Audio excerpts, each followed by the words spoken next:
မိဘပြည်သူများရှင် Prime Media မှာသတင်းသုံးသပ်တင်ပြချက်လေးဖြစ်ပါတယ်ရှင်ပထမဆုံးသတင်းလေးကတော့ပျော်စံသတင်းလေးနဲ့စအောင်ပါကြောင်မဲမြို့အကြောင်းလေးပဲဖြစ်ပါတယ်ကြောင်မဲမြို့တွေကိုတက်မတော်ဟာဝင်ရောက်နိုင်ခဲ့ပြီးဒီလိုဝင်ရောက်တဲ့အခါမှာဆိုရင်မိဘပြည်သူတွေကဘယ်လိုပုံစံကြိုဆိုကြလဲဆိုတာမြန်မာနိုင်ငံသားတွေနဲ့မြန်မာနိုင်ငံမှာရှိတဲ့မိဘပြည်သူတွေအားလုံးမြင်တွေ့တဲ့အထင်လို့ကျွန်မရုပ်သံဖိုင်လေးခုကိုပြသပါမယ်ရှင်ကြည့်ရှုလိုက်ပါအောင်ရှင်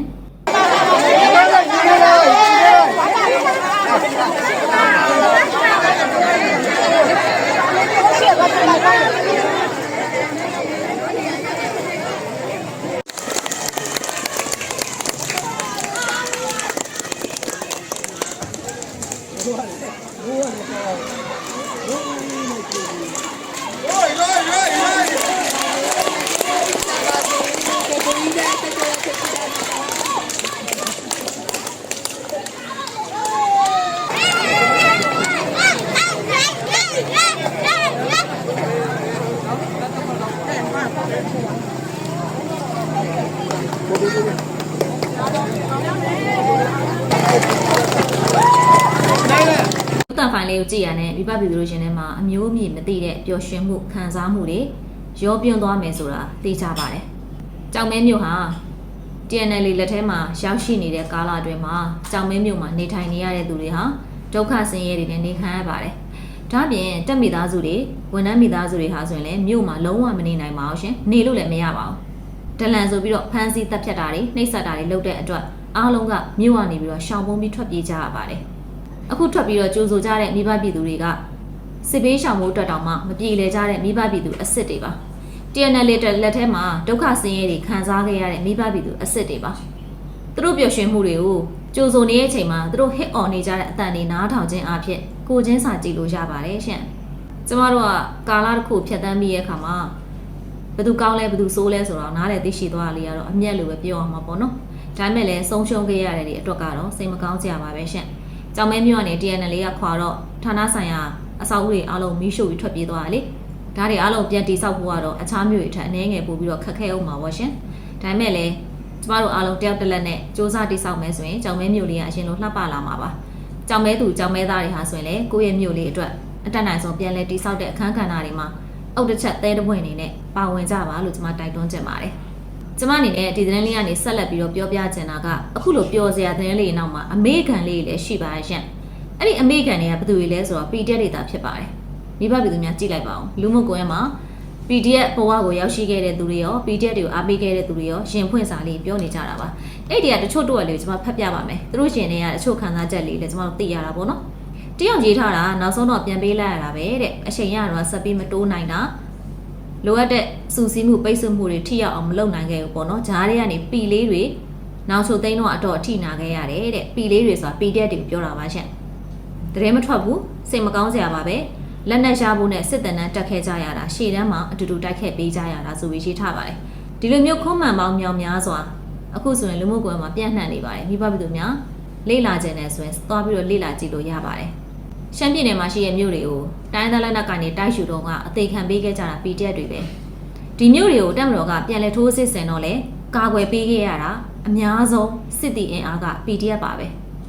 မြို့ကို TNL ရသွားတဲ့အချိန်မိုးကုတ်မြို့တွေပါတယ်ပေါ့ရတဲ့အချိန်မှာဆိုရင် PDF တွေဟာနေရာလည်းမရဘူးအန်ယူဂျီဆိုရုံးတော်ဆိုင်ခွင့်မရှိဘူးရှင်ယာယီရုံးလေးတောင်လောက်ဖွင့်ခွင့်မရှိခဲ့ဘူး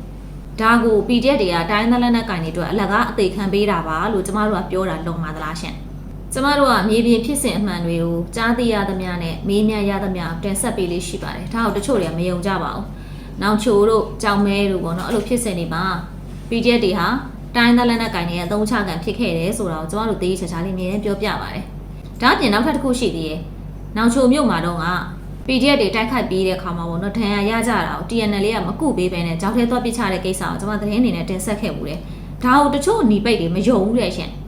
ကျွန်မတို့အော်တယ်နောက်ချိုမြို့ဆိုတာမြန်မာနိုင်ငံပြင်ပမှာရှိနေတာလည်းမဟုတ်ဘူးနောက်ချိုမြို့ကန်တွေအားလုံးသိရဲ့ကိစ္စဖုံးဆက်ပြီးမေးလိုက်လွယ်လေးသိနိုင်တဲ့ကိစ္စကိုကျွန်မပြောတာမို့လို့မယုံပါဘူးဆိုပြီးတင်းခံနေတဲ့သူကရှိသေးတယ်ဒီတော့ကျွန်မအနေနဲ့ကျွန်မတို့သတင်းတွေကိုပေါ့နော်အလတ်မခံနိုင်ပါဘူးမဖြစ်နိုင်ပါဘူးဆိုရင်အဲ့လူတွေကျွန်မမေးချင်ပါတယ်ကျမတို့လောက်မြေပြင်သတင်းတွေသိပါသလားနောက်ချိုမျိုးကြီးကိုရောက်ဖူးပါသလားနောက်ချိုမျိုးကန်နေနဲ့စကားပြောဖူးပါသလားနောက်ချိုမျိုးကအကြောင်းတွေကိုတက်သေး data တွေနဲ့ဓာတ်ပုံတွေနဲ့ရရှိထားပါသလား အဲ့ဒါလေးပဲကိုပြန်ပြီးတော့မေးကြည့်ကြပါကျမပြောတော့လက်မခံအောင်ဆိုလဲနောက်ချုံမြို့မှာအချိန်မရွေးစုံစမ်းကြည့်လို့ရတယ်ရှင့်နောက်ချုံမြို့ကမြန်မာနိုင်ငံထဲမှာပဲရှိနေတာနောက်ချုံမြို့မှာနေရတဲ့သူတွေကမြန်မာစကားပဲပြောကြတာနောက်ချုံမြို့မှာဖုန်းလိုင်းလဲရတယ်အဲ့ဒီတော့ကပီတက်တွေကြောက်သေးပြစ်ချခံရတဲ့ဖြစ်စဉ်တကယ်ဖြစ်ခဲ့လားမဖြစ်ခဲ့လားဆိုတာစုံစမ်းစစ်ဆေးကြည့်ရင်သိနိုင်တာပဲလေကိုယ်တိုင်စုံစမ်းစစ်ဆေးကြည့်ခြင်းမရှိဘဲနဲ့ကျမတို့ပြောတဲ့သတင်းကိုမှားပါတယ်ဆိုပြီးတော့တစ်ဖက်သက်ယူဆတာကတော့ကိုယ့်ရဲ့ယူဆချက်နဲ့ကိုယ်ပါပဲကျမတို့ကလည်းဘယ်ဟောင်းမှယုံကြည်ပါဆိုပြီးပြောနေမှာမဟုတ်ပါဘူးဖြစ်နေတာဖြစ်နေတဲ့အတိုင်းတင်ပြတာပါလက်ခံခြင်းမခံခြင်းကနားထောင်နေသူပဲကိစ္စပါပဲဘယ်လိုဖြစ်ဖြစ်ကျမတို့ပြောတဲ့သတင်းတွေမှန်ခဲ့တယ်ဆိုတာကတော့တက်မတော်ကအခုလိုမျိုးတွေပြန်ပြီးတော့တစ်မျိုးပြီးတစ်မျိုးရရှိသွားတဲ့အချိန်မှာတက်သိထူနိုင်ပါတယ်ရှင့်တက်မတော်ကဒီမျိုးတွေကိုပြစ်မထားဘူးရအောင်ပြန်ယူမှာပီတက်တွေကသုံးချကံပဲဖြစ်မယ်ဆိုပြီးကျမတို့ပြောခဲ့တာမမှန်လို့လားအဲ့တစ်ချက်နဲ့တင်အောင်သဘောပေါက်နားလဲသိပြီလို့ထင်ပါတယ်မိဘပြည်သူများရှင်ကျမမိဘပြည်သူများကိုသတင်းလေးတစ်ပုဒ်ကိုပြောပြရပါမယ်သတင်းလေးက update တော့မဖြစ်ပါဘူးရှင်လွန်ခဲ့တဲ့ရက်သတ္တပတ်အနေငယ်ကဖြစ်သွားခဲ့တဲ့ကိစ္စလေးတစ်ခုပါကျမတို့လည်းတန်ခမ်းစာယူစရာလေးပါတာပေါ့နော်ကျမတို့နိုင်ငံအတွက်ပေါ့ရှင်ဒါကြောင့်ကျမပြောပြချင်တာပါဖြစ်စဉ်လေးကတော့ဗြိတိန်မှာဖြစ်သွားခဲ့တာဖြစ်ပါရဲ့ရှင်ဖြစ်သွားတဲ့ဖြစ်စဉ်ရဆိုရင်ဗြိတိန်နိုင်ငံနယူကာဆယ်မြို့မှာ UKIP ပါတီကဦးဆောင်ပြီးတော့ဆန္ဒပြပွဲတရက်ကိုကျင်းပခဲ့ပါတယ်အဓိကဒီကျင်းပတဲ့ရည်ရွယ်ချက်ကပေါ့နော်သူတို့နိုင်ငံတွေကိုရောက်ရှိလာတဲ့တရားမဝင်လှေစည်းခိုးဝင်တဲ့သူတွေကိုတားဆီးဖို့အတွက်ပြန်လည်နှင်ထုတ်ဖို့အတွက်ဒီလူတွေကဗြိတိန်နိုင်ငံသားတွေနဲ့ကလေးငယ်တွေကိုဒုက္ခပေးနေတာတွေကိုကာကွယ်တားဆီးဖို့အတွက်ကိုတောင်းဆိုခဲ့ကြဖြစ်ပါတယ်ဗြိတိန်နိုင်ငံမှာဆိုရင်တရားမဝင်ရောက်ရှိလာတဲ့လှေစည်းဒုက္ခတွေပေါ့နော်အဓိကတော့ဘာသာခြားတွေပေါ့ဘာသာခြားလို့ပဲကျွန်တော်ပြောရမှာပေါ့အဲ့ဒီဘာသာခြားတွေကဆိုရင်ဗြိတိန်နိုင်ငံထဲရောက်ရှိလာတဲ့အခါမှာတရားမဝင်လုပ်ငန်းတွေလုပ်ကိုင်တယ်ဒါအပြင်ကလေးငယ်တွေနဲ့မိမပြိုတွေပေါ်မှာလိမ်မှုအကြမ်းဖက်တဲ့ကိစ္စတွေလည်းဇက်တိုက်လှုပ်ဆောင်လာပါတယ်သူတို့မှဆိုဒီတန်တော်တော်ခံနေရတာပေါ့နော်လူခွင့်ရေးဆိုတာကိုမြိုင်ကြီးသုံးဆွဲခဲ့တဲ့နိုင်ငံရဲ့ဘေးရွက်ဆိုးကျိုးပေါ့ရှင်ဒီအခါမှာကြာလာတဲ့ခါကျတော့သူတို့မှလည်းမျိုးချစ်စိတ်ဆိုတာရှိပါတယ်သူတို့နိုင်ငံသူနိုင်ငံသားတွေမှာလည်းငါတို့နိုင်ငံကိုကာကွယ်ရမယ်ဆိုရင်စိတ်ရှိပါတယ်ဒီလိုစိတ်တွေကပေါင်းစည်းလာတဲ့အခါတေစီဒုက္ခတွေဘာသာကြားတွေရဲ့နှိပ်စက်မှုတွေခံလာတဲ့အခါမှာအခုလိုဆန္ဒပြပွဲတွေနဲ့သူတို့ဆန္ဒဖော်ထုတ်ကြတာဖြစ်ပါတယ်ဒီတော့ကျမအနေနဲ့ဒီကိစ္စနဲ့ပတ်သက်ပြီးတော့သူများနိုင်ငံကိစ္စဆိုတော့လေသူများနိုင်ငံလူတွေဟာဘယ်လိုမျိုးတွေတွေးလာပြီးလဲဘာတွေလုပ်လာပြီးလဲဆိုတာလေးကကျမတို့သင်ခန်းစာယူရမယ်ကျမတို့နိုင်ငံမှာသူတို့နိုင်ငံလုံးမဖြစ်သေးခင်အချိန်မှာကျမတို့ကတချို့တော့စီးလေးတွေကိုတားဆီးနိုင်အောင်စူးစမ်းရမယ်ကျမတို့နိုင်ငံမှာဆိုရင်ခိုးဝင်လာတဲ့ဘင်္ဂလီတွေကြောင့်ကျမတို့လည်းအဲ့ဒုက္ခတွေခံစားခဲ့ရတယ်ဘင်္ဂလီတွေရှိတဲ့ရခိုင်ပြည်နယ်မှာရခိုင်မျိုးသမီးလေးတွေမရင်းကျင့်ခံရတယ်တပ်ဖြတ်ခံရတယ်စော်ကားခံရတယ်လွန်ခဲ့တဲ့ရက်ပိုင်းကပဲဘင်္ဂလားဒေ့ရှ်ကဒုက္ခသည်စခန်းတစ်ခုမှာရခိုင်မျိုးသမီးလေးဘင်္ဂလီတွေ3ယောက်ကမတရားပြုကျင့်ပြီးတော့နှိပ်စက်တပ်ဖြတ်ခဲ့တဲ့ဖြစ်စဉ်ဖြစ်သွားခဲ့တယ်ရှင်ကျမတို့လည်းဘင်္ဂလီတွေတန်းခံရတယ်ကျမတို့လိုပဲသူတို့နိုင်ငံလည်းခံနေရတယ်ဒီတော့သူတို့နိုင်ငံတွေပြန်ပြီးတော့တွန်းလှန်လာတယ်သူတို့ဆိုတာကျမတို့ထပ်ပို့ပြီးလူခွင့်ရေးဆိုတာပိုနားလေတဲ့သူတွေနော်ပို့ပြီးတော့လူခွင့်ရေးကိုပေးတဲ့သူတွေနော်သူတို့တွေတော့မှကလန်လာကြတယ်ဆိုတာဘာကြောင့်လို့ထင်ပါသလဲကျမအခုပြောနေတာဘာသာရေးလို့ပဲလည်းမမြင်စေချင်ပါဘူးကျမပြောနေတာနိုင်ငံလုံခြုံရေးအတွက်ပြောနေတာပါနိုင်ငံတစ်ခုတည်းကိုတရားမဝင်ရောက်ရှိလာတဲ့သူတွေရဲ့အမှုကျင့်တွေဟာကောင်းမွန်ခြင်းမရှိပါဘူးဒါကြောင့်ဒီနိုင်ငံရဲ့လုံခြုံရေးထိခိုက်ပါတယ်ဒါအပြင်သူတို့ငကိုရှင်ရေးဆွဲပါလာခဲ့တဲ့ဘာသာရေးတွေလူမှုကျင့်ဝတ်တွေသူတို့နိုင်ငံစီမင်းစည်းကမ်းတွေကနေတဆင့်ကျမတို့နိုင်ငံဟာလက်မခံနိုင်တဲ့အခြေအနေကြောင်းတရားတွေဖြစ်တဲ့အခါမှာပြဿနာတွေတက်ကြပါတယ်ဥပမာသူတို့မူလလက်ခံထားတဲ့အရာတစ်ခုကနေသူတို့ကမိမ3-4ယောက်ယူရမယ်ဆိုတဲ့အရာကိုသူတို့လက်ခံထားတယ်ကျမတို့ကဒါလက်မခံတာဘူးလေအဲ့ဒီမှာအစမပြေမှုတွေဖြစ်တယ်လေသူတို့ကကြတော့အသက်ငယ်ပဲငယ်ညဇနီးမယားဖြစ်ပေါင်းတဲ့ဆက်ဆံလို့ရတယ်ကျမတို့မှအဲ့လိုမရအောင်လေဒီတော့မတူညီမှုတွေရှင်ကျေးမှုတွေနဲ့နိုင်ငံလုံခြုံရေးကိုထိခိုက်လာတာပါဘာသာရေးကိုကျမမပြောဘူးနော်ဘာသာရေးနဲ့မဆိုင်ပါဘူးသူတို့လက်ခံကျင့်သုံးနေတဲ့ဒလေးစိုက်တွေရှင်ကျေးမှုတွေဘယ်နိုင်ငံနဲ့မှမကိုက်တာပါကဘာကြီးပေါ်မှာအသက်9နှစ်6နှစ်10နှစ်လောက်အမျိုးသမီးကိုလက်ထပ်ထိန်းများတဲ့နိုင်ငံလူမျိုးမြင်ဘူးပါသလားသူတို့ကျမတို့နဲ့မတူဘူးရှင်သူတို့ကကျမတို့နဲ့ကွဲကိုကွဲထွက်နေတာကဘာကြီးပေါ်မှာအသက်10နှစ်လောက်နဲ့ကိုဝင်ဆောင်တာကိုတရားဝင်ခွင့်ပြုထားတဲ့နိုင်ငံလူမျိုးမြင်ဘူးပါသလားကျမတို့မှမရှိဘူးနိုင်ငံခြားမှာလည်းမရှိဘူးရှိရလူကရှိရသူတို့ဒီကျမတို့နဲ့ကွဲထွက်နေတာဘယ်သူနဲ့မှသူတို့မတူဖြစ်နေတာဒီတော့သူတို့ရဲ့မတူညီခြင်းကိုကျမတို့တဲမှာလာပြီးတော့တွတ်ထည့်ဖို့တော့ကကျမတို့လက်ခံကြအကြောင်းမရှိဘူး UK ကလည်းအခုလက်မခံတော့ဘူးလေလက်မခံတဲ့အတွက်ဆန္ဒပြကြတာဒီလိုမြင်ကွင်းနေမြင်ရတာအဆင်မပြေတော့လို့ရှင်းရှင်းလေးအကျင့်ဆိုင်မတူရင်ယဉ်ကျေးမှုမတူလို့ရှိရင်ပေါင်းဆက်နေထိုင်ဖို့ကအဆင်မပြေပါဘူးဒါအပြင်နောက်ထပ်အရေးကြီးဆုံးတစ်ချက်ဘာသာခြားတွေကဆိုရင်ကမ္ဘာမှာရှိတဲ့သူတို့နဲ့ဘာသာတူတဲ့နိုင်ငံတွေကိုမသွားဘဲနဲ့ဘာကြောင့် ဘာသာမတူတဲ့နိုင်ငံတွေကိုပဲအလုံးလိုက်အရှင်းလိုက်ဒုက္ခတန်နာမည်ခံပြီးတော့ဝင်ရောက်နေရလို့ထင်ပါတယ်အဲ့ဒီချက်ကိုစဉ်းစားမိပါရဲ့လားဘာသာတူချင်းပဲနေပိုအဆင်ပြေအရှင်တကယ်ကြောက်လေဒါပေမဲ့သူတို့နဲ့ဘာသာတူတဲ့နိုင်ငံတွေကြောက်တော့မသွားဘဲနဲ့သူတို့နဲ့ဘာသာမတူတဲ့ဗုဒ္ဓဘာသာတို့ခရစ်ယာန်တို့နိုင်ငံတွေကိုပဲအလုံးချင်းနဲ့ဝင်ရောက်နေတာဟာဘာရည်ရွယ်ချက်ကြောက်လို့ထင်ပါတယ်ဒါဟာဘာသာရေးနဲ့တော့တိတ်မဆိုင်တော့ပါဘူးလူမျိုးရေးနိုင်ငံတော်လုံခြုံရေးနဲ့သက်ဆိုင်သွားပါတယ်ဒါကပိုကြောက်ဖို့ကောင်းပါတယ်ဒီချက်ကိုအခြားနိုင်ငံတွေကလည်းစဉ်းစားဆင်ခြင်လာတဲ့အတွက်အခုလိုမျိုးကိစ္စတွေကကျွဲကူးရှိပါဆိုသလိုဖြစ်ပေါ်လာတာဖြစ်ပါတယ်ဒါကဗြိတိန်နိုင်ငံရဲ့ဖြစ်စဉ်လေးတစ်ခုပေါ့နော်ဒီဖြစ်စဉ်လေးကိုကျွန်မဒါတင်ပြပြီးဖြစ်တဲ့အတွက်နောက်ထပ်သတင်းလေးတစ်ခုလည်းကျွန်မတင်ပြပေးပါမယ်နည်းနည်းလေးတော့ဆက်ဆက်မှုရှိရဲဆိုရင်မဲ့ကျွန်မနိုင်ငံနဲ့တော့အလားတန်အရင်တော့မတူသေးပါဘူးရှင်နောက်ထပ်သတင်းလေးကတော့မိဘပြည်သူတွေအားလုံးစိတ်ဝင်စားနေတဲ့သတင်းလေးတစ်ခုပါပဲနေပြီးတော့မှဗလီကြီးတစ်ခုတိစောက်မယ်ဆိုတဲ့ကိစ္စရလေးပေါ့ရှင်နေပြီးတော့ဗလီကိစ္စကတော့အချို့သတင်းသမားတွေလည်းတွားရောက်ပြီးတော့မြေပြင်သတင်းတွေရှုထားတာမြင်မှာပါဆောက်လုပ်ရေးကစတင်ပြီးတော့လှုပ်ဆောင်နေပါတယ်ခွင့်ပြုချက်လည်းရထားတဲ့သဘောတရားရှိပါတယ်ဆောက်လုပ်ရေးရှိမှာအစိမ်းအောင်ပုံကြည့်နဲ့ခွင့်ပြုမိတ်တွေပိုင်းအားလုံးကိုကတ်ထားတဲ့အတွက်ဒါဟာတရားဝင်ဆောက်လုပ်နေတဲ့အနေအထားတစ်ခုပါတော့ဒီသမိုင်းကြောင်းလေးကိုကျွန်မပြောပြရမှာပါအဲ့ဒီအကြောင်းရင်းတရားလေးကတော့2008ခုနှစ်ဖွဲ့စည်းပုံအခြေခံဥပဒေအခန်း8ကအကြောင်းလေးကိုပြန်ပြောရမှာပါအဲ့ဒီမှာဆိုရင်နိုင်ငံသူနိုင်ငံသားတွေရဲ့မူလအခွင့်အရေးနဲ့တာဝန်တွေမှာဆိုရင်ခေါင်းစဉ်လေးရှိပါတယ်ပုံမှန်361 362 363 364စတဲ့ပုံမှန်တွေပေါ့နော်ဒါဘာသာရေးနဲ့ပတ်သက်ပြီးတော့ပြဋ္ဌာန်းထားတာဒီထဲမှာဆိုရင်ပုံမှန်363အရနိုင်ငံတော်အသိမှတ်ပြုထားသောဘာသာသာသနာတွေကိုတတ်နိုင်သမျှကုညီဆောက်ရှောက်ရမယ်ဆိုပြီးတော့ပြဋ္ဌာန်းထားပါတယ်မြန်မာနိုင်ငံမှာဆိုရင်လူဦးရေကအခုဆို50တန်းပေါ့နော်အရင်ကဆို55တန်းကျော်လောက်ရှိပါတယ်ဗုဒ္ဓဘာသာကိုးကွယ်မှုက90%ခန့်ရှိပါတယ်ခရစ်ယာန်ဘာသာကိုးကွယ်တာ6တန်းလောက်ရှိပါတယ်အစ္စလမ်ဘာသာကိုးကွယ်တာ2တန်းကျော်ဟိန္ဒူဘာသာကိုးကွယ်တာ9သိန်းကျော်ဒီလိုပဲအခြားဘာသာတွေကိုးကွယ်တာလည်းရှိပါရဲ့ရှင့်ကျမတို့နိုင်ငံဗုဒ္ဓဘာသာအများဆုံးနေထိုင်နေဆိုပေမဲ့ဘာသာပေါင်းစုံပြည်တင်းနေထိုင်တဲ့ဂျားနေနိုင်ငံတစ်ခုဖြစ်နေပါတယ်ဒါကြောင့်နိုင်ငံတော်မှာတာဝန်ရှိတဲ့သူတွေဟာဆိုရင်ဘာသာပေါင်းစုံချစ်ကြည်ရေးဆိုတဲ့ကိစ္စတွေကိုနိုင်ငံရေးသဘောတရားအရာမလုံမဖြစ်တဲ့အရာအဖြစ်အမြဲတမ်းခေတ်ဆက်ဆက်လှုံ့ဆော်ခဲ့ရပါတယ်ဒီလိုလှုံ့ဆော်တဲ့အခါမှာဆိုရင်2024ခုနှစ်ဧပြီလ12ရက်နေ့မှာမြန်မာနှစ်တကူအခါသမယနှစ်တကူလက်ဆောင်နေနဲ့ဘာသာရေးဆိုင်ရာအဖွဲ့အစည်းတွေစီကိုမြေနေရာတွေပေါ့နော်ခြာထားပေးခဲ့တဲ့ကိစ္စရှိခဲ့ပါတယ်ရှင့်မှတ်တမ်းတပ်ပုံလေးတောင်ဒီမှာရှိပါတယ်ဘာသာပေါင်းစုံကိုပေးခဲ့တာဖြစ်ပါတယ်ဒီတော့ကျမတို့နိုင်ငံရဲ့အခြေအနေကြပေါ့နော်ကျမတို့နိုင်ငံဂျားနေနိုင်ငံဘာသာရေးထိကိုံနေဆိုတော့ကျမတို့အဖြစ်မခံနိုင်ဘူးဘာသာရေးစစ်ပွဲတွေဆိုတာအဖြစ်မခံနိုင်တဲ့နိုင်ငံပေါ့နော်ကျမတို့နိုင်ငံချမှတ်ထားတဲ့စီမင်းစည်းကမ်းဥပဒေအတိုင်းလှုပ်ဆောင်စရာရှိရာလေးတွေကိုခေတ်ကာလနဲ့အညီလှုပ်ဆောင်ရပါတယ်ဒီတော့နေပြီးတော့ဗဒီကိစ္စကဘာကြောင့်ဖြစ်ပေါ်လာတယ်ဘလို့အကြောင်းတရားတွေကြောင့်ဖြစ်ပေါ်လာရတယ်ဆိုတာလေးကိုမိဘပြည်သူများလည်းနားရှင်းလွယ်မယ်လို့ထင်ပါတယ်ဖွဲ့စည်းပုံအခြေခံဥပဒေမှာကိုကပေးထားတဲ့အရာဖြစ်တဲ့အတွက်ကျမတို့ကသူတို့ပေါ်မှာအခွင့်အရေးအချို့ပေးရပါတယ်မပေးဘဲနေလို့မရပါဘူးရှင်ဒီအရာတွေကိုနိုင်ငံကောင်းဆောင်တွေကဖော်ဆောင်တယ်လို့ကျမယုံကြည်ပါတယ်ဒါအပြင်ကျမအနေနဲ့ဆက်လက်ပြီးတော့ပြောပြရမယ်အပိုင်းပေါ့နော်ဒီပိုင်းကဘာလဲဆိုရင်ဖွဲ့စည်းပုံအခြေခံဥပဒေတိုင်းပါပဲဖွဲ့စည်းပုံအခြေခံဥပဒေမှာကျမတို့နိုင်ငံရဲ့အဓိကဘာသာတရားသည်ဗုဒ္ဓဘာသာဖြစ်တယ်အခုဖြစ်စဉ်မှာဆိုရင်ဗုဒ္ဓဘာသာဝင်တွေရဲ့စိုးရိမ်ပူပန်မှုတွေမြင့်တက်နေပါတယ်ကျမတို့ကဘာသာပေါင်းစုံချစ်ကြည်စွာနေထိုင်တယ်အခွင့်အရေးတူတူထားမယ်ဆိုရင်တော့မှကျမတို့ဗုဒ္ဓဘာသာဝင်တွေအခွင့်အရေးကိုလည်းမေ့ထားလို့မရပါဘူးဒါကြောင့်ဗုဒ္ဓဘာသာဝင်တွေစိုးရိမ်တဲ့ခံစားချက်ကိုလည်းမေ့ထားလို့မရပါဘူးဒါကလည်းမှန်တရားတစ်ခုပါပဲဒါကြောင့်အခုဆိုရင်မျိုးသားသမားအနေနဲ့စိုးရိမ်ပူပန်မှုတွေဖြစ်တယ်ပြောရမယ်ဆိုတော့တကယ်ကိုခက်ခဲရှုပ်ထွေးတဲ့အရာတစ်ခုကိုတာဝန်ရှိသူတွေဖြေရှင်းရတော့မယ့်အနေထားတစ်ခုစိုက်ရအောင်လို့ဖြစ်ပေါ်လာခဲ့တဲ့အကြောင်းတရားတွေလို့ကျွန်မမြင်ပါတယ်ရှင့်ဒီအကြောင်းတရားတွေဖြစ်ပေါ်လာတဲ့အကြောင်းရင်းကလည်းရည်ရွယ်ချက်တွေအများကြီးရှိပါတယ်အဲ့ဒီရည်ရွယ်ချက်တွေမှာကောင်းတဲ့ရည်ရွယ်ချက်အပိုင်းပေါ့နော်နိုင်ငံတော်ရဲ့နိုင်ငံဘာသာသာသနာကိုတကယ်စိုးရိမ်လို့ဝင်ရောက်ပြောဆိုတဲ့သူတွေလည်းရှိပါတယ်တချို့တွေကြတော့အင်အားစုတွေကိုအဓိကကတော့မျိုးဘာသာသာသနာစောင့်ရှောက်တဲ့ပုံကိုယ်တွေနိုင်ငံတော်ကာကွယ်စောင့်ရှောက်တဲ့မြန်မာတပ်မတော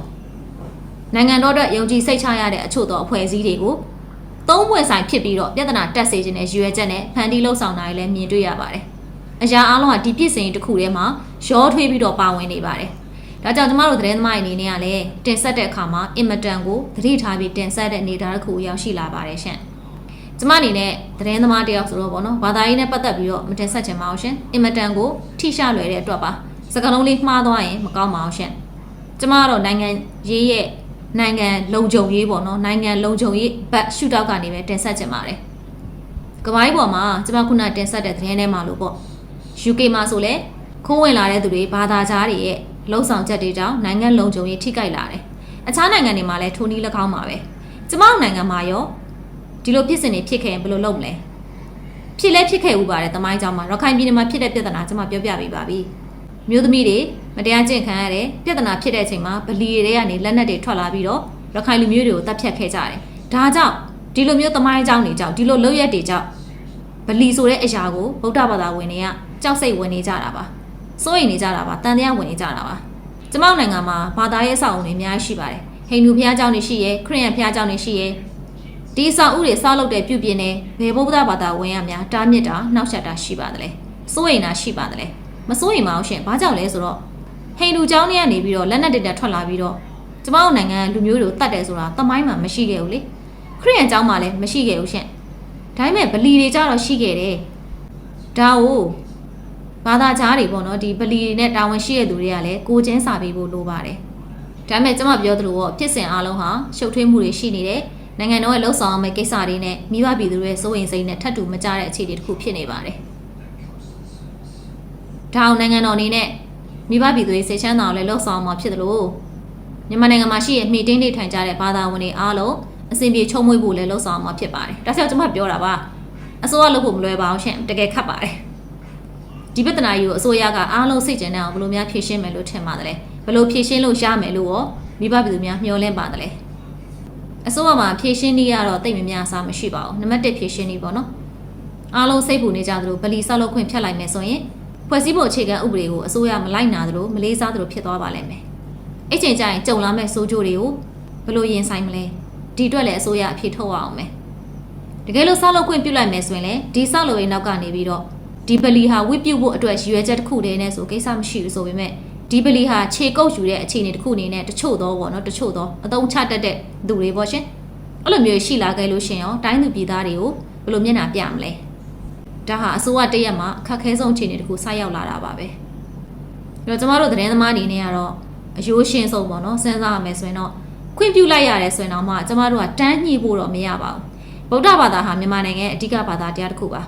မြန်မာနိုင်ငံမှာရှိတဲ့ဖျားအရေးအတွက်အလိုက်ဘုန်းကြီးကျောင်းအရေးအတွက်အလိုက်တော့အခြားဘာသာဝင်တွေဟာအစာအုပ်တွေလိုက်ဆောက်လို့မရပါဘူး။ဘာကြောင့်လဲဆိုရင်အစ္စလာမ်ဘာသာကိုအဓိကထားတဲ့နိုင်ငံတွေမှာလည်းကျမတို့ဘုန်းကြီးကျောင်းတွေပါဖျားတွေပါပေါ့နော်အများကြီးတော့ဆောက်လို့မရအောင်လေ။ဒါဟာဘာသာတရားတိုင်းမှာရှိထားတဲ့စီမင်းစည်းကမ်းတစ်ခုပါပဲ။ခရစ်ယာန်သာသနာကြီးစိုးတဲ့နိုင်ငံတွေမှာလည်းဒီလိုပါပဲဗုဒ္ဓဘာသာဘုန်းကြီးကျောင်းတွေအများကြီးမရှိပါဘူးရှင့်။ရှိလို့လည်းမရပါဘူး။ဘာကြောင့်လဲဆိုတော့ဘာသာတရားရဲ့စည်းကမ်းကြောင့်လေ။ဒါကိုအစ္စလာမ်ဘာသာဝင်တွေလည်းနားလည်ဖို့လိုတယ်။ကျမတို့ပေါ်မှာစာနာတတ်ဖို့လိုတယ်ဗုဒ္ဓဘာသာဝင်တွေရဲ့စိုးရင်စိတ်တွေဘာကြောင့်ဖြစ်လဲဆိုတာက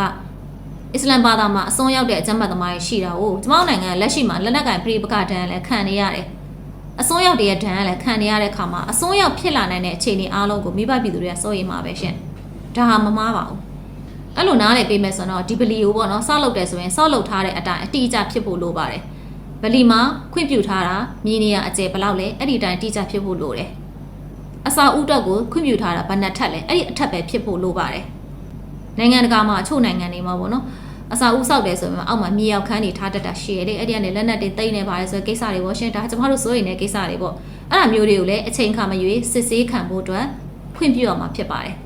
ဗုဒ္ဓဘာသာဘုန်းကြီးကျောင်းတွေလည်းအကျမတ်သမိုင်းနဲ့ညီစိုးနေဆိုတဲ့သတင်းတွေကြားရင်နိုင်ငံတော်ကဝင်ရောက်စစ်ဆေးပါတယ်ခရစ်ယာန်သာသနာကျောင်းတွေလည်းစစ်ဆေးခံရမှာဖြစ်ပါတယ်ဟိန္ဒူဘုရားကျောင်းတွေလည်းစစ်ဆေးတဲ့ရင်စစ်ဆေးခံရမှာပါအဲ့ဒီလိုပဲအမြဲတမ်းအလုံးပိတ်နေနဲ့ထားလေးရှိတဲ့ဗလီတွေဟာဆိုရင်လည်းလုံခြုံရေးကိစ္စအရာစစ်ဆေးခံရမယ်ဆိုရင်စစ်ဆေးခံဖို့အတွက်ကိုအသင့်ရှိနေဖို့လိုပါတယ်ဒါလေးကိုအားလုံးတူတူညီညီစီကံလေးထားလိုက်မယ်ဆိုရင်တော့ဒီပြဿနာကိုကျမတို့ဖြေရှင်းနိုင်မယ်လို့ယုံကြည်ပါတယ်ကျမအနေနဲ့သတင်းသမားဖြစ်နေတဲ့အတွက်မိဘပြည်သူများကိုဒီအတိုင်းတာထိပဲတင်ဆက်နိုင်တာခွင့်လွှတ်ပေးပါရှင့်ကျမအနေနဲ့ပေါ့နော်သတင်းသမားဖြစ်လာတဲ့အခါမှာလွတ်လွတ်လပ်လပ်ပြောနိုင်တဲ့သူတွေကိုအမြဲတမ်းအားကြပါတယ်ရှင့်ပြီးတော့အခုပေါ့နော်အခုကိစ္စမှာဆိုရင်အမျိုးသားရေးသမားတွေကစိုးရင်စိတ်တွေနဲ့ပြောဆိုနေကြတယ်မြင်တွေ့ရပါတယ်ဒီအတွက်လည်းကျမတို့အရန်ကျေးဇူးတင်ပါတယ်ကျမတို့လိုအပ်ချက်ရှိချိန်တိုင်းမှာကျမတို့နိုင်ငံပေါ့နော်တကယ်ကိုအင်အားပြဖို့လိုတဲ့အချိန်တိုင်းမှာကျမတို့အရှိရနေပြီးတော့ရင်ကော့ခေါင်းမော့ပြီးတော့หนีပေးခဲ့ကြတဲ့အမျိုးသားရေးသမားတွေဟာကျမတို့အတွက်အမြဲတမ်းအားကိုးလို့ရတဲ့အကိုတွေအမတွေပါပဲအမုန်းခံပြီးပြောရမယ့်နေရာတိုင်းမှာသူတို့ရှေ့ဆုံးကနေပြောပေးကြတယ်ရှင့်ကျမတို့သတင်းသမားတွေပြောဖို့အတွက်ခက်ခဲကြက်တဲနေတဲ့ခြေတွေတစ်ခုပေါ့နော်စီမင်းစည်းကမ်းဖောင်နေတဲ့မှာကျမတို့လှုပ်ဝါရှာခတ်နေတဲ့ခြေတွေတစ်ခုမှာသူတို့တွေအရှိရထွက်ပြီးတော့ပြောဆိုပေးနေကြတာဟာကျမတို့အတွက်အားတက်စေပါတယ် သူတို့ကျမတို့ပေါ်မှာဆွန့်လွတ်နေတာခံပြီးလုပ်ပေးခဲ့တာတွေအတွက်ကျမတို့ရှင်မှာအမြဲတမ်းအမှတ်ရနေပါတယ်နိုင်ငံတော်အတွက်လိုအပ်တဲ့နေရာတိုင်းမှာရှေ့ကနေဆန္ဒထွက်ပြပါအောင်ထွက်ကြပါအောင်ဝင်ကြပါအောင်ဝိုင်းကြပါအောင်ဆိုရင်အမျိုးသားရေးသမားတွေပဲရှေးဆုံးကထွက်တာရှင့်အနေလက်ထက်တုန်းကဆိုရင်ဖိနှိပ်ခံဆိုတာအမျိုးသားရေးသမားတွေပဲအဲ့လိုဖိနှိပ်ခံခဲ့ရတဲ့ဂျားတွေကနေကိုယ့်ရဲ့အမျိုးဘာသာသာသနာကိုစောင့်ရှောက်ခဲ့တဲ့သူတွေပါသူတို့ရှင်တွေကစိုးရင်စိတ်ကိုကျမတို့ပြစ်ပယ်လို့မရပါဘူးသူတို့ဟာကျမတို့နိုင်ငံအတွက် hard power ပါ hard power ဆိုတဲ့သဘောတရားကကျမတို့အင်အားပြနိုင်မှာဖြစ်မှာကျမတို့ဒီရန်သူကိုချိန်ချောက်ထားနိုင်မှာဖြစ်မှာအဲ့ဒီ hard power ကိုမြန်မာနိုင်ငံမှာကင်ထားနိုင်တာမြန်မာတပ်မတော်နဲ့အမျိုးသားရေးသမားတွေပါပဲကျမတို့ဆိုတာက soft power ဘက်ပါပဲအားရှိတာပေါ့နော်သူများကိုစီးရုံမယ်ပြောဆိုမယ်ကိုယ့်ဘက်ကိုတင်းသွင်းမယ်ဆိုတော့ soft power ပဲကင်ထားနိုင်တာ soft power တစ်ခုတည်းနဲ့လည်းကျမတို့ရန်သူကိုရှင်းဆိုင်လို့မရအောင်ရှင့်ကျမတို့နောက်မှာ hard power ရှိနေမှာကျမတို့ soft power လည်းရှေ့ရောက်တာအဲ့လိုမျိုးပေါင်းဆက်ပြီးတော့မှကျမတို့က smart power ဆိုတာရှိသေးတယ်ဒါကိုနိုင်ငံတော်ကနေပြီးတော့သူ့နေရာနဲ့သူအသုံးချတတ်ဖို့လိုပါတယ်ဒါကြောင့်ကျမတို့အချင်းချင်းဒီကိစ္စနဲ့ပတ်သက်ပြီးစုံစမ်းကွဲလို့မဖြစ်ပါဘူးနိုင်ငံတော်ကလည်းတင့်တော်သူတို့စီမံပေးပါအစ္စလာမ်ဘာသာဝင်တွေအနေနဲ့ကလည်းနိုင်ငံတော်လုံခြုံရေးအတွက်စိုးရိမ်စိတ်တွေရှိလာတဲ့အတွက်ပူးပေါင်းပါဝင်လှုပ်ဆောင်ပေးကြပါကျမတို့နိုင်ငံရဲ့အဓိကဘာသာတရားဗုဒ္ဓဘာသာကိုကျော်လွန်ဖို့အတွက်ဘယ်ရောင်မှမစင်စားကြပါနဲ့လို့တိုက်တွန်းချင်ပါတယ်ဒါဆိုရင်တော့ကျမတို့အားလုံးဟာမြန်မာနိုင်ငံမှာအေးချမ်းစွာနေထိုင်နိုင်ပါလိမ့်မယ်လူချင်းမင်းတို့လည်းဝိပုတဲ့အကြောင်းတွေမှာအေးချမ်းဝိပုပါကျမတို့ဗုဒ္ဓဘာသာဝင်တွေလည်းကျမတို့ဘုန်းကြီးကျောင်းမှာအေးချမ်းစွာအလှူဒါနလုပ်ပါမယ်ဘာသာသာသနာအကျိုးကိုဆောင်ရွက်ပါမယ်ဒါဆိုရင်ပြဿနာမဖြစ်ပါဘူးရှင်လူချင်းမင်းတို့ဘာသာအဓိကအများကြီးရှိတဲ့အစ္စလာမ်နိုင်ငံတွေမှာလည်းကျမတို့ဘုန်းကြီးကျောင်းတွေအများကြီးတော့မဆောက်ပါဘူးရှင်ကျမတို့အိတ်စီးလေးကိုထားပါတယ်လူချင်းမင်းတို့လည်းအိတ်စီးလေးကိုထားပေးပါဒါဆိုအဆင်ပြေပါတယ်ဒီချက်လေးကိုပဲကျမသတင်းသမားတယောက်အနေနဲ့သတင်းသမားတယောက်ရဲ့ရှုထောက်လေးကနေစီးမြင်းပေါင်လေးကနေပဲတင်ဆက်လိုက်ပြရစေကျမတို့နိုင်ငံမှာဘာသာရေးနဲ့ပတ်သက်ပြီးတော့ဘာပြဿနာမှမဖြစ်ဖို့အတွက်မျှော်လင့်ပါတယ်ကျမတို့ဒီပြဿနာကြီးကိုအဆင်ပြေစွာကြော်လွှားနိုင်ရမှာမယ်အခုကြော်လွှားနိုင်ခြင်းကလည်းနောက်တစ်ချိန်အတွက်အခက်အခဲမဖြစ်စေရပါဘူးဒါလေးကိုစဉ်းစားမျှော်မြင်ပြီးလှုပ်ဆောင်ကြဖို့အတွက်လည်းအထူးတိုက်တွန်းလိုက်ပြရစေရှင်မိဘပြည်သူများရှင်ကျမခုတင်ဆက်ပေးမယ့်တဲ့နေ့က Facebook မှာတင်ထားတဲ့ post လေးတစ်ခုနဲ့ဆက်ဆက်နေပါတယ်အဲ့ post လေးကိုမိဘပြည်သူများကျမပြသပါမယ်ရှင်မစိုးရင်အကြောင်းကိုအတွက်ကိုအခုဇွဲထက်ရေဒနာရွှေဆိုင်ကရေဒနာပစ္စည်းထပ်ပနာတယ်ပေါ့နော်ဒီလိုထပ်ပနာတာကလည်းမိဘပြည်သူတွေအားလုံးဝိုင်းဝန်းလှူဒန်းကြတဲ့အတွက်ထပ်ပနာတာပါ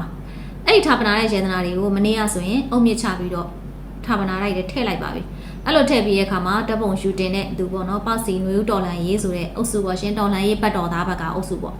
ဆိုပြီးတော့စာတစ်ခုရေးထားတယ်သူကပုံတင်ပြီးတော့မစိုးရင်အကြောင်းအတွက်စိုးရင်ပြီးလှူကြတာတဲ့ဒါကဖလားတစ်လုံးပဲရှိသေးတယ်စစ်ဘေးသင်တွေကိုဒီလိုလှူရင်ဘယ်လောက်ကောင်းလိုက်မလဲမြန်မာတွေကရှန်ထွက်နေတဲ့နေရာဆိုလန်ထွက်အောင်လှူကြတာကသူတို့ style ဆိုပြီးတော့ခက်နဲ့ခ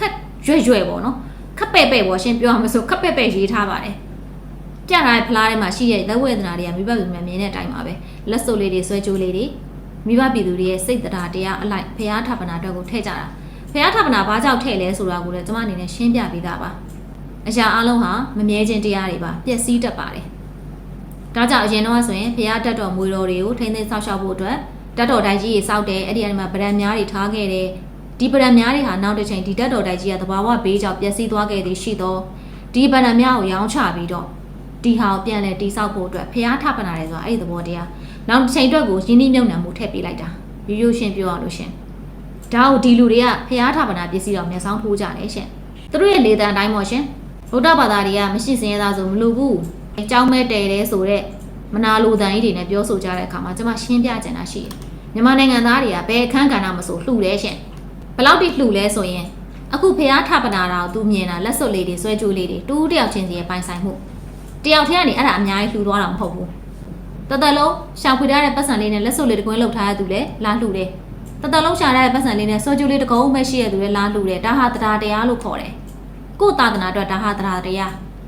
းအဲ့ဒီလိုပဲသူတို့ຫນွေရူးတော်လိုင်းလှုပ်တော့ကလည်းပြည်သူတွေသူတို့ပတ်စံလှူတာပဲလေအဲ့ဒီပတ်စံတွေကျတော့ဒေါ်လာသန်းနဲ့ချီတယ်တန်းဦးတော့မှတန်းနှစ်တန်းမဟုတ်ဘူးနော်တန်း10ချီရာချီရှိရဲဆိုတာ तू မသိလိုက်ဘူးလားမသိဘူးဘယ်သိပါမလဲအဲ့ဒီတန်းတွေအားလုံးကအန်ယူဂျီနဲ့ပန်ဆယ်လို့ကစားသွားပြီလေ तू ပဲသိလိုက်မလဲ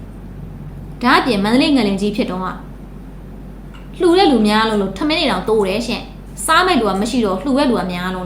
့ကျမတို့မြန်မာပြည်ဘယ်လောက်ထိတရားတရားထက်တန်လဲဆိုရင်စစ်ပေးရှောင်နေရတွေရောအခု PDF တွေကြီးစိုးထားတဲ့နေရာတွေမလှူကြအောင်ထင်လို့လားပို့ကြတာပဲလေပြည်သူတွေစစ်ပေးရှောင်တွေအတွက်ပတ်စံလေးပေးပါအောင်ဆိုຫນွေဦးတော်လိုင်းလှုပ်တဲ့ဟာတွေပတ်စံတောင်းလို့ရှင်လှူကြတာအော်တိုက် အဲ့ဒီပတ်စံတွေအားလုံးစစ်ပေးချောင်းတွေစီမရောက်တာတခုပဲလှူတာလှူကြတယ်သူတို့အသိဆုံးမှာသူတို့တော့မှအလှခံပတ်စံနဲ့ရက်တည်နေရလေအဲ့တော်လိုင်းလုပ်တဲ့တွေကျွန်မမေးချင်တာရှင်တို့စားနေပတ်စံအလကားရရလားရှင်တို့စီးပွားလုပ်ပြီးရရလားအလှခံတဲ့ပတ်စံနဲ့ပဲစားနေရလေအဲ့တော့ပြည်သူတွေကဖျားလဲလှူတယ်ကြောင်းလဲဆောက်တယ်မရှိစင်ရသားလဲလှူတယ်နောက်ဆုံးတော်လိုင်းလုပ်တဲ့သူတွေကစားလှူလိုက်သေးရဲ့ဒါတော့မှကျေးဇူးမကမ်းမနဲ့စော်ကားနေတာသူကပြောရမယ်ဆိုရင်တို့တော်လိုင်းရေးကိုလှူတဲ့ပတ်စံရအောင်မှဒါလှူရဲလို့ပြောလို့မရအောင်လှူရဲဆိုတာမုံမြတ်တန့်စင်သောပေးကမ်းမှုတို့တော်လိုင်းဆိုတာလူသက်ဖို့ဘုံဖောက်ဖို့လုပ်တာတွေကိုဒါထောက်ပံ့တယ်လို့ပဲခေါ်ရမှာလှူရဲတော့ဆိုတဲ့ခေါင်းစဉ်နဲ့ထည့်လို့မရအောင်ဒါပေမဲ့သူတို့ကလှူရဲဆိုပြီးပြောနေကြလို့ကျွန်မပြောပြတာမြန်မာလူမျိုးတွေကဘယ်ခေါင်းစဉ်မဆိုလှူတယ်ဒါကိုအခြားခေါင်းစဉ်တွေဖျောက်ထားပြီးတော့ကျမတို့သာသနာအတွက်လုပ်တဲ့ကိစ္စတွေကိုကြာမှလာပြီးပြောဆိုတာကတော့လွန်လုံးတယ်လို့ကျွန်မမြင်လို့ကျွန်မဒီသတင်းကိုတင်ဆက်တာဖြစ်ပါတယ်ကျွန်မပြောဟုတ်လားမဟုတ်လားမိဘပြည်များစဉ်းစားကြည့်ပါရှင်မလှူကြလို့လားလှူကြတာပဲလေဖះထပနာတာတော့မှဒါတသက်နဲ့တကူတစ်ချိန်လောက်ကြုံလို့သူတို့လက်စွပ်တကွင်းလှူလို့မယ်ဆွဲကြိုးတကုံလှူရင်လှူမယ်တော်လှန်ရေးဆိုတော့လှူလာတာ9နှစ်တောင်ရှိပြီမဟုတ်ဘူးလားကျွန်မပြောတာကျွန်မနိုင်ငံအခါကျရင်တချို့အကြောင်းတရားတွေကပေါ့နော်ကွက်လေးထွင်ပြီးပြောတာတွေဗုဒ္ဓဘာသာဝင်တွေကလည်းတိုင်အောင်လိုက်နေကြတာပေါ့နော်စစ်ပေးချောင်းတွေကိုမလှူဘူးတော်လှန်ရေးအတွက်ကြတော့မလှူဘူးလှူပါတယ်တော်လှန်ရေးထိပ်ပန်းတွေစားလို့ကုန်သွားတာကိုယ့်အကိုစင်းလေးပဲစစ်ကြည့်ကြအောင်စင်းလည်းသူတို့မစစ်ရဲပါဘူးစင်းစစ်မယ်ဆိုတာနဲ့ဟိုကသူတို့အပြားလိုက်အဲ့လိုမျိုးပေါ့တာဆိုတော့လေသူတို့မစစ်ရဲဘူးပေါ့နော်လို့အခြေအနေရှိရဲပြီးတော့ဘာမှမဟုတ်တဲ့မြန်မာနိုင်ငံထဲမှာနေနေရတဲ့သူတွေပဲလာလာနေစောင်းထိုးနေရအလူလောက်ရတာမှသူတို့မျက်နှာကြည့်ပြီးလောက်ရမယ်ဆိုတာအတိတ်ပဲမရှိတော့ဘူးလေဒါကြောင့်လည်းသူတို့တက်မတော်ကနှိမ်နေတာနဲတောင်နေသေးရဲ့လို့ကျွန်မပြောလိုက်ချင်တော့တယ်အားနေလို့ရှင်သူများအလှကိုစိတ်ဒုက္ခပေးတယ်သူများပျော်နေစိတ်ဒုက္ခပေးတယ်သူတို့တော်လှန်ရေးဆိုတာသူတို့လှုပ်ပေါ့ကျမတို့မှမလှုပ်ချင်တာမလှုပ်ချင်တဲ့လူတွေစိတ်ဒုက္ခပေးတယ်ဒါကြောင့်လည်းသူတို့တော်လှန်ရေးကကြာရှုံးသွားတာပြည်သူမျက်နှာမမူလို့ဖြစ်တဲ့ကိစ္စတွေပါ